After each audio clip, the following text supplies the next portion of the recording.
pourquoi ce que vous êtes, ce que vous serez, n'apparaît pas. Cela nous pousse au courage et à la persévérance. Aujourd'hui, tu peux être chômeur, batteur et tam-tam. On dit, bon, ce sont les pauvres seulement qui s'engagent dans les groupes. Moi, j'ai toujours dit aux jeunes et à l'homme, ce que tu fais pour Dieu, Dieu va te le remettre au centime. Si ce n'est pas à toi, à tes générations.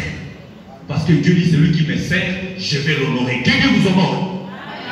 Que Dieu vous honore quand vous allez prier aujourd'hui. Que vous soyez honorés par Dieu.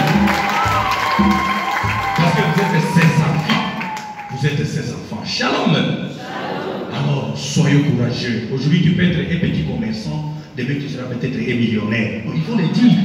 Ce n'est pas qu'aujourd'hui, parce que, disons, je roule à vélo, je vais commencer à voler pour que je sois comme l'autre là. Non. Prends ta vie aujourd'hui, tu manges le pondou chaque jour. C'est ça. Voyez que le grand amour nous est donné. Je mange le pondou. Je suis enfant de Dieu. Patience. Aujourd'hui, les gens veulent être directement heureux. Vite, vite, vite. Non. Patience. Tu vois l'autre à baser, tu veux être directement basé. Prends ton temps. Aujourd'hui, je suis comme ça. Ce que je serai demain n'apparaît pas. Shalom. Loué soit Jésus-Christ. Alors l'évangile, Jésus monte sur la montagne. Il monte. Comme Moïse est monté à la montagne. Moïse est monté à la montagne pour donner les 10 commandements. Jésus monte à la montagne, pas pour donner les lois, pas pour donner les commandements, mais pour donner une manière de vivre. Les béatitudes ne sont pas les commandements, s'il vous plaît. Parce que l'amour ne commande pas, l'amour laisse libre, l'amour propose. Shalom. Alors c'est ça la différence. Les 10 commandements, d'accord. Allez, ne fais pas. Jésus vient proposer une manière de vivre. Il ne vient pas dicter des lois. Il vient te proposer. Tu veux être heureux. Voilà. Sois pauvre. Soyez pauvre. Êtes-vous pour être des pauvres? Êtes-vous prêts pour devenir des pauvres? Si vous êtes prêts à faire ça. Je vais voir. Je n'ai pas encore fini la bénédiction. Ça, je vais devenir quelqu'un. Ah. Soyez prêts pour être des pauvres de. Les pauvres de. Oui. Ce message concerne ceux qui possèdent et ceux qui ne possèdent pas. Être des pauvres de cœur. Si tu veux être heureux, avoir un cœur qui soit la soif de Dieu. Un cœur libre de toutes tes possessions. Un cœur, même si de l'extérieur je suis rempli de biens, je ne piétine pas les autres, mais je continue à me faire serviteur même de plus pauvres. Shalom. Les cœurs de pauvres, c'est les cœurs comme cette bouteille qui a toujours besoin de l'eau. Ce cœur qui a soif de Dieu, qui trouve seulement à Dieu sa richesse. Dieu doit être ton unique richesse. Dieu doit être ton unique richesse. Quoi que tu aies des voitures ici, maintenant vous êtes venus. Si vous n'avez pas Dieu, vous êtes des pauvres et malheureux, êtes-vous. Shalom. Oui. Quoi que vous ayez, combien de millions vous ayez dans les banques, si votre cœur n'est pas pauvre, si votre cœur n'a pas soif de Dieu, vous êtes malheureux. Vous êtes malheureux. Malheureusement, il y a des gens qui n'ont rien et qui ne sont pas des pauvres de cœur. Ils n'ont rien et ils n'ont pas soif de Dieu. Oh, double malheur, n'est-ce pas? Double malheur. Et ils sont beaucoup. Et malheureusement, ce sont ces gens-là. Et quand on dit ici, heureux les pauvres, ils disent qu'ils sont morts de Mazolo. Ils sont talents, toi, dans tout cas, non, tout à votre terre. Non, tout à votre nyonso. Les cœurs, les gros cœurs, les vrais cœurs. Ayez soif de Dieu chaque instant et vous serez heureux. Il y a un chant qui dit Dieu seul suffit. C'est ça. Dieu seul suffit. Alors quand on a Dieu, on a déjà tout. Shalom. Et quand on a soif de Dieu, toutes les autres béatitudes, la douceur du cœur, on l'aura. Quelqu'un qui a Dieu dans son cœur, il n'est pas brutal. C'est quelqu'un qui accueille.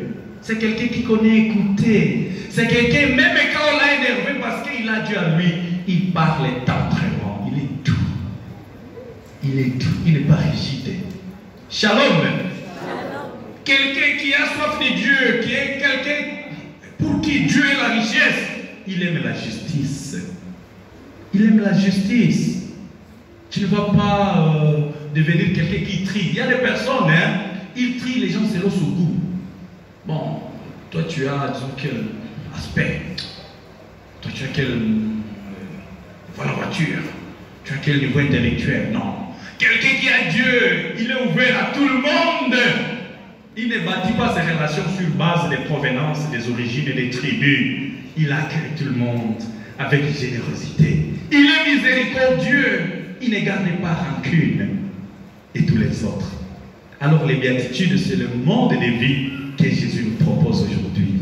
À ce dimanche de la Toussaint, je vous rassure, nous sommes tous à chemin vers la sainteté. Demandons à Dieu la grâce de ne pas nous décourager quand nous tombons. Ça va? Même les saints que nous connaissons sont tombés. Même les saints que nous connaissons sont tombés. Et puis, ne pensez pas qu'être saint signifie être sans péché. Pardon. Nous sommes déjà des saints, mais nous avons des péchés. Nous sommes des pécheurs, mais qui se sentent aimés de Dieu.